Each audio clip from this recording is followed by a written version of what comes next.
Students, तो यहाँ पर हम करने वाले हैं 10th डेमोक्रेटिक पॉलिटिक्स का यानी कि सिविक्स का पहला chapter, that is power sharing. तो इस चैप्टर में हम ये सीखेंगे कि पावर शेयरिंग होती क्या है और यहाँ पर कितनी टाइप की पावर शेयरिंग होती है। कुछ कंट्रीज का, जैसे यहाँ पर हम दो कंट्री का एग्जाम्पल लेने वाले हैं कि एक में हम ये देखेंगे कि पावर शेयरिंग अगर सही हो गई तो क्या होगा, क्या इम्पैक्ट होता है, और दूसरी कंट्री का एग्जांपल लेंगे जहां पर पावर शेयरिंग सही नहीं हुई तो उसका इम्पैक्ट क्या हुआ।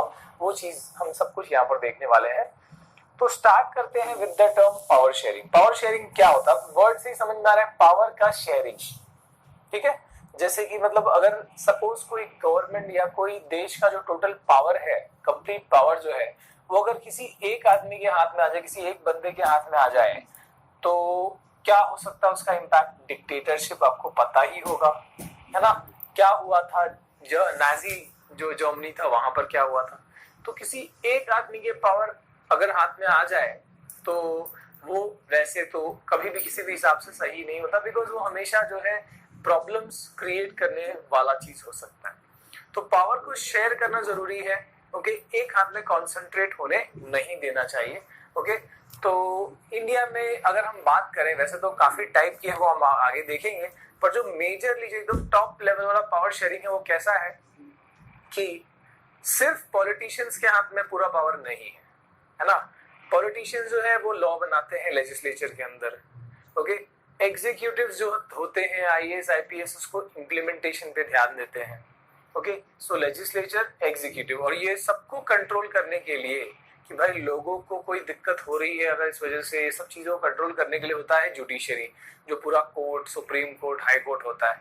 तो यानी क्या है, ये पूरा पावर प्रॉपर्ली शेयर किया गया है between executive, legislature and judiciary, so that कि भाई किसी एक हाथ में पावर ना आ जाए, उसका मिसयूज ना हो जाए। ओके, तो यहाँ पर हम जो दो कंट्रीज का जो केस स्टडी दिया है उसके बारे में हम देखेंगे। एक है यूरोपियन कंट्री बेल्जियम और दूसरा होगा श्रीलंका का। ठीक है, तो बेल्जियम जो है ये एक छोटी सी कंट्री है। इसकी साइज अब इतनी छोटी है, आप अंदाजा लगा सकते हो कि हमारे हरियाणा जो स्टेट है उससे भी छोटी इस कंट्री की ज्योग्राफिकल साइज है। ओके, लेकिन अगर हम डाइवर्सिटी, मतलब उनका जो कम्युनिटी की बात करें तो वहां पर डाइवर्सिटी है, अब इतना ज्यादा नहीं लेकिन है। अगर हम पूरे कंट्री की बात करें तो वहां पर डच मेजोरिटी, डच स्पीकिंग लोगों की मेजोरिटी 59%। ओके, और फ्रेंच स्पीकिंग की देखें तो ऑब्वियसली डच वाले से कम है, यहाँ पर 40% है, लेकिन रिलेटिवली फ्रेंच स्पीकिंग लोग जो है वो ज्यादा रिच हैं। ओके, उनके पास थोड़ा ज्यादा पॉलिटिकल, या कह सकते हो उनके पास पावर थी, अब पास्ट के हिसाब से बात हो रहा है, और 1% जर्मन। तो आप देखोगे मेजरली यहाँ पर क्लैश किसके बीच में हो सकता है, डच स्पीकिंग और जर्मन फ्रेंच स्पीकिंग के बीच में। तो वैसा शुरुआत में लग भी रहा था, बहुत सारी डिफिकल्टीज भी आ रही थी। और लेकिन ये तो पूरे कंट्री की बात होगी। अगर हम बेल्जियम की कैपिटल की बात करें, ब्रुसेल की, तो वहां पर 80% फ्रेंच है और 20% डच है। मतलब पूरी कंट्री में डच की मेजोरिटी है लेकिन कैपिटल के अंदर फ्रेंच की मेजोरिटी है। तो इस तरीके से आप देख सकते हो कि बड़ा यहाँ पर टेंशन वाला माहौल है। तो इस चीज को दूर करने के लिए बहुत शुरुआत में वहां पर अलग अलग टाइप के एक्ट्स और लॉज और मतलब चीजें बनाई जा रही थी, प्रोविजन किए जा रहे थे, पर वो जो है उस टाइम पे इनिशियली सक्सेसफुल नहीं हो पा रहे थे। लेकिन उसका बाद में एक बढ़िया सा कॉन्स्टिट्यूशन बना के उसका सोल्यूशन निकाला गया। क्या सोल्यूशन निकाला गया, देखो, central government will comprise of equal number of Dutch speaking and French speaking ministers. जो सेंट्रल गवर्नमेंट होगा उसके अंदर बराबर नंबर्स होंगे डच और फ्रेंच स्पीकिंग मिनिस्टर्स के।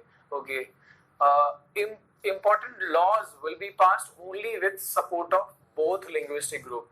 यानी कि अगर कुछ जरूरी लॉज है, कुछ स्पेशल लॉज हैं, तो उनको पास करने के लिए डच और फ्रेंच दोनों ही मिनिस्टर्स का या दोनों ही ग्रुप्स का इक्वल सपोर्ट, सहमति होना चाहिए। Okay, many powers of central government was given to state government, ताकि ये जो प्रॉब्लम्स है यानी स्टेट को सेंट्रल गवर्नमेंट ज्यादा कंट्रोल ना करने लगे। तो इस तरीके से स्टेट गवर्नमेंट को ज्यादा पावर दे दी गई और इंडिपेंडेंटली वर्क करने का अथॉरिटी दे दिया गया। इसके बाद बेल्जियम का जो कैपिटल है ब्रुसेल, वहां पर भी एक सेपरेट गवर्नमेंट फॉर्म हुई और वहां पर भी इक्वल रिप्रेजेंटेशन था दोनों ही लिंग्विस्टिक ग्रुप का। देखा जाए तो ब्रुसेल में ज्यादा मेजोरिटी फ्रेंच की है, पर फिर भी वहां भी इक्वल मेजोरिटी इक्वल शेयर दिया गया दोनों ग्रुप्स को। क्यों? क्योंकि पूरी कंट्री में इक्वल दिया है, यहाँ भी इक्वल दे दिया गया, ओके, ताकि कोई टेंशन, कोई यहाँ पर जो डिफरेंसेस है वो ना क्रिएट हो। Separate community government was formed to work and on language and cultural issues, मतलब अलग से कम्युनिटी गवर्नमेंट फॉर्म किया गया जो उनके कल्चरल प्रॉब्लम्स को सॉल्व कर सके। तो इस तरीके से यहाँ पर सबकी सेंटिमेंट, सबकी फीलिंग को रिस्पेक्ट किया गया और पावर जो है बहुत ही स्मूथ तरीके से यहाँ पर शेयर किया गया। ओके, तो ये एक अच्छा वाला पावर शेयरिंग का एग्जांपल है, मतलब यहाँ पर पावर शेयरिंग हुई बेहतर तरीके से। और जहां पर ये चीज डिनाई कर दी गई वहां का रिजल्ट देखो। श्रीलंका की बात करते हैं। श्रीलंका जो है वहां पर 74% जो मेजोरिटी है, ऑब्वियसली 74% सिन्हाला कम्युनिटी की, जो कि रिलीजन वाइज बुद्धिस्ट है। ओके, 18% वहां पर तमिल्स हैं। अब इसमें भी लोकल तमिल्स जो प्रॉपर श्रीलंका के ओरिजिन के हैं, और इंडियन तमिल्स भी है जो यहाँ से माइग्रेट करके गए हैं, और इन तमिल्स में हिंदूज भी हैं, मुस्लिम्स भी हैं। ओके, तो यानी कि सिन्हाला कम्युनिटी, सिन्हाला लैंग्वेज जो है, सिन्हाला स्पीकिंग जो लैंग्वेज है, उनके अंदर मेनली सब बुद्धिस्ट है, और जो तमिल लैंग्वेज वाले जो लोग हैं वहां पर हिंदूज और मुस्लिम्स का दोनों का प्रेजेंस है। और 7% यहाँ पर क्रिश्चियंस है, जो इनफैक्ट दोनों ही लैंग्वेज बोलते हैं, सिन्हाला और तमिल्स भी। ओके, अब यहाँ पर प्रॉब्लम्स की बात करें तो क्या है भाई? प्रॉब्लम तो आपको दिख गया भाई, मेजोरिटी माइनॉरिटी का सीन है। अब 74% सिन्हाला, मतलब ऑब्वियसली वहां पर उनका जो है ज्यादा इन्फ्लुएंस रहेगा, और वही हुआ। देखो वहां की गवर्नमेंट जो है बहुत ही बायस्ड बनने लगी। 1956 के बात करें तो वो ऐसे एक्ट्स पास किए गए जिसमें सिन्हाला को ऑफिशियल लैंग्वेज बना दिया गया। चलो इधर तक ठीक है। इसके बाद क्या देखो, जॉब्स, एडमिशंस, ये जो भी होगा गवर्नमेंट जॉब्स और वहां के एडमिशन जो है उसमें सिन्हाला को मतलब प्रायोरिटी देने लगे वो गवर्नमेंट, और ज्यादा इंपॉर्टेंस जो है उन्हीं को देने लगे।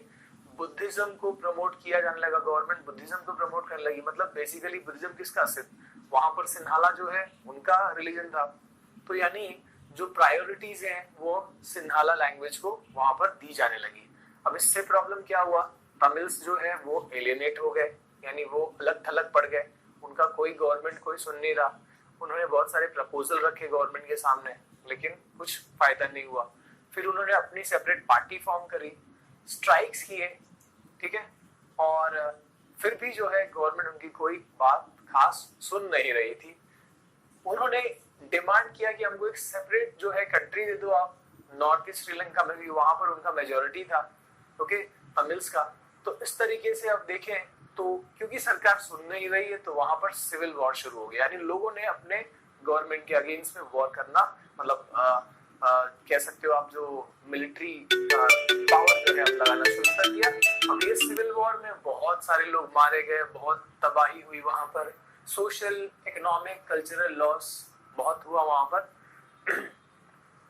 अब इससे अब आप देख सकते हो कि यहाँ पर सभी के सेंटिमेंट्स को रिस्पेक्ट किया गया, लेकिन यहाँ पर सिर्फ मेजोरिटी ही सुनी गई, ठीक है। तो ये एक बहुत ही बड़ी दिक्कत होने वाली थी। अगर हम इंडिया की बात करें, इंडिया में आप देख सकते हो कि हम मतलब 80% यहाँ पर हिंदूज हैं, और इसके अलावा मुस्लिम्स और दूसरे कम्युनिटीज है ना, सिख है यहाँ पर, ईसाई हैं, इतने सारी कम्युनिटीज हैं। पर 80% हिंदूज होने के बाद भी आप जानते हो कि यहाँ पर टॉप पोजीशंस पे, पॉलिटिकल पोजीशंस पे आप देख सकते हो कि कभी कोई भी, मतलब ऐसा नहीं कि सिर्फ हिंदू लीडर्स ही यहाँ पर मेजोरिटी में है या ऐसा कुछ है। इनफैक्ट यहाँ पर माइनॉरिटीज को रिजर्वेशंस भी दी जाती है। तो पावर शेयरिंग जो है इस तरह से होना चाहिए कि सभी की फीलिंग्स, सभी की सेंटिमेंट्स को जो है रिस्पेक्ट किया जाए, ताकि कोई टेंशन नहीं क्रिएट होगा, किसी को भी अलग थलग फील नहीं होगा।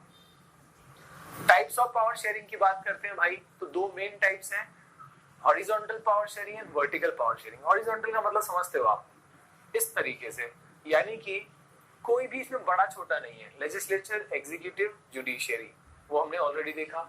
लेजिस्लेचर क्या है? वो पॉलिटिशियन जो लॉज बनाते हैं। एग्जीक्यूटिव यानी कुछ पॉलिटिशियन जो सरकार चला रहे हैं, और उसके अंदर जो आईएएस, आईपीएस, जो भी कलेक्टर, ये सब कुछ जो आते हैं वो यहाँ पर आ जाएंगे, जो इन लॉज को इम्प्लीमेंट करते हैं। और जो जुडिशियरी है वो क्या है, वो कोर्ट्स का सिस्टम है जो इन सभी लोगों का जो प्रॉब्लम्स है उसका कोई अगर सोल्यूशन मतलब प्रॉब्लम है तो उसको सॉल्व किया जाएगा in courts, Supreme Court, High Court जो भी है। तो ये हॉरिजॉन्टल, क्योंकि यहाँ पर कोई एक दूसरे से बड़ा या छोटा नहीं है, एक बराबर। वर्टिकल पावर शेयरिंग की बात करें तो यहाँ पर क्या होता है, यहाँ पर सबसे टॉप पे है सेंट्रल गवर्नमेंट या कहो तो गवर्नमेंट। अगर हम इंडिया की बात करें तो इंडियन गवर्नमेंट, ओके, तो सेंट्रल गवर्नमेंट होता है जो पूरे देश का कारोबार संभालता है, पूरे देश का मतलब कह सकते हो आप अथॉरिटी है। उसके बाद इसके नीचे आता है स्टेट गवर्नमेंट, और स्टेट और सेंट्रल गवर्नमेंट का जो ये सेपरेशन है इसको फेडरल फॉर्म ऑफ गवर्नमेंट कहा जाता है, ठीक है। और अगर आप देखें तो एडिशनली लोकल गवर्नमेंट भी होता है। तो ये क्या है, सेंट्रल गवर्नमेंट कंट्रोल करती है स्टेट गवर्नमेंट को। अगर देखा जाए कंट्रोल यानी कि ऐसा नहीं कि 100% कंट्रोल, स्टेट गवर्नमेंट अपना इंडिपेंडेंटली वर्क करती है पर कुछ असिस्टेंस जो है सेंट्रल गवर्नमेंट करता है, इंडिया की बात करें स्पेशली। और फिर लोकल गवर्नमेंट को सपोर्ट मिलता है ऊपर की गवर्नमेंट्स का। तो इस तरीके से ये वर्टिकल हो गया, ओके। सेंट्रल गवर्नमेंट ज्यादा पावरफुल अगर हम इंडिया के हिसाब से बात कर रहे हैं, ठीक। पावर शेयरिंग, पावर शेयरिंग का जो हमने दो तरीका देखा, इसमें और तरीके भी हैं, जैसे कि यहाँ पर social groups, different social groups के लिए भी कुछ ऐसी ग्रुप्स या कुछ ऐसी चीजें बनाई जाती हैं। जैसे बेल्जियम में हमने देखा था कि वहां पर सेपरेट कम्युनिटी गवर्नमेंट फॉर्म हुआ था। जैसे यहाँ पर अगर हम बात करें इंडिया की भी, तो यहाँ पर भी रिजर्वेशंस दिए जाते हैं माइनॉरिटीज को। वो सब चीजें इसी पॉइंट के अंदर आती है कि यहाँ पर अलग अलग ग्रुप्स को जो अगर तकलीफ है तो उनको सॉल्व करने के लिए भी यहाँ पर चीजें होती है। इसके बाद power sharing among political parties. अब देखो कोई अगर समझो इलेक्शंस हुए, कोई एक पार्टी एकदम 100 मतलब बहुमत से नहीं आई, मेजोरिटी से नहीं आई, तो क्या होगा कि दो पार्टीज मिलके और वो जो मेजोरिटी का नंबर है उसको पूरा करके और फिर वो साथ में मिलकर सरकार चलाती है। That is called coalition form of government. Hindi में इसको गठबंधन कहा जाता है या मिलीजुली सरकार कही